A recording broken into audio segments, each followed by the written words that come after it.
আমাদের এই সমাজ মাদকাসক্ত হয়ে পড়ছে। মানুষ আজ ছেলে মেয়ে বয়স্ক যুবক সবাই এই মাদকের সবলে আজ আক্রান্ত। এই সবল থেকে আমাদের যুবক সমাজকে মাঠে ফেরানোর জন্য আমাদের এই যে সংস্কৃতি, এই সংস্কৃতি লঙ্ঘনে এদের পদযাত্রা আবার মুখরিত হয়ে উঠবে, সেই প্রত্যাশায় আজকে আমাদের এই ফুটবল টুর্নামেন্টের আয়োজন। তাই যারা এই অক্লান্ত পরিশ্রম করে এই ফুটবল টুর্নামেন্টকে আর সকলের উপভোগ করার জন্য এই বৃষ্টিস্নাত বিকেলে শত শত হাজার হাজার দর্শকরা এই খেলা উপভোগ করতে আসে, এই জন্য আমি আয়োজক কমিটিকে আমার পক্ষ থেকে ধন্যবাদ জানাচ্ছি। আরো যারা এখানে সবাই উপস্থিত হয়েছেন তাদেরও আমি ধন্যবাদ জানাচ্ছি। আপনারা সুশৃঙ্খলভাবে বসে এই খেলাকে উপভোগ করবেন।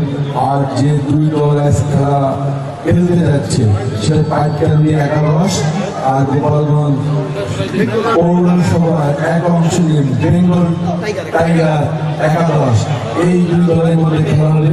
তারা সুশৃঙ্খলভাবে সুন্দর একটা খেলা আমাদের উপহার উপভোগ করবো।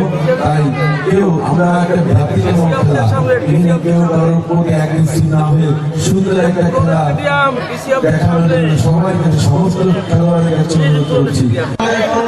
একটা অংশ মাদকে বুঝে আছে, সেই মাদকের পরিবর্তে তাদেরকে মাঠে এনে খেলা দেখা করতে, খেলা অংশগ্রহণ করার জন্য উদ্বুদ্ধ করতে যে উদ্যোগ তিনি গ্রহণ করেছেন সেটা আসলে আমি এই খেলার উদ্যোগটা ছাত্র শিশুরাকে অভিনন্দন নয়, আমি আগামীতে আরো ভালোভাবে কর্মসূচি গ্রহণ করার জন্য আমি অনুরোধ করবো এবং আমার বিশ্বাস ভালোভাবে কর্মসূচি হয়ে আমাদের নেতাকর্মীকে করে চাকরি করে ভারতের বিরুদ্ধে আন্দোলন করে তুলে আমি প্রতিষ্ঠা করে আজকে যে খেলার আয়োজন হয়েছে উদ্বোধনী খেলা, এই খেলা অংশগ্রহণ করছে এই গোপালগঞ্জ সদর উপজেলার ঐতিহ্যবাহী ইউনিয়ন পাটকেন্দ্র ইউনিয়নের ফুটবল দল এবং পৌরসভার আরেকটি শক্তিশালী ফুটবল দল, এই ফুটবল দলের নেতৃত্ব দিচ্ছে নুরুল আমিন নামে আমাদের একজন বিশিষ্ট রাজনৈতিক নেতা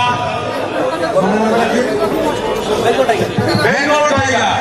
আমরা যে রয়্যাল বেঙ্গল টাইগারকে চিনি, এই রয়্যাল বেঙ্গল টাইগারের আমার বেঙ্গল টাইগার এবং পাকিস্তানি ফুটবল একাদশ আজকে খেলা অংশগ্রহণ করছে। আমি খেলার শুরুতে আমি উভয় দলের সদস্য কামনা করে এবং এই টুর্নামেন্ট শেষ পর্যন্ত সুন্দরভাবে সম্পন্ন হয়। বিএনপির চেয়ারপারসন গণতন্ত্র বাংলাদেশ সরকারের আমাদের প্রধানমন্ত্রী একটি বিপ্লব, একটি যুদ্ধ ঘোষণা করেছে মাদকের বিরুদ্ধে, সন্ত্রাসের বিরুদ্ধে, চালানের বিরুদ্ধে। আকৃষ্ট হতে হবে আমাদের খেলায়, আমাদের মাঠে ফিরে আসতে হবে মাদক ছেড়ে। এই আহ্বানে আজকে আমরা গোপালগঞ্জ ঐক্যবদ্ধ। আমাদের প্রতিযোগিতা রয়েছে, আমাদের খেলা শুরু করতে হবে। আমি আমার বক্তব্য দীর্ঘায়িত করবো না।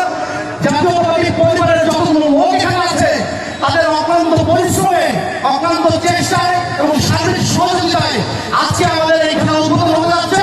আমি সাধারণ সমাজকে মিলে একটি করতালির মাধ্যমে আমাদের প্রধানমন্ত্রীকে বরণ করার অনুরোধ করছি। বাপ প্রান্ত দিয়ে বাপ্পি অবলম্বন করে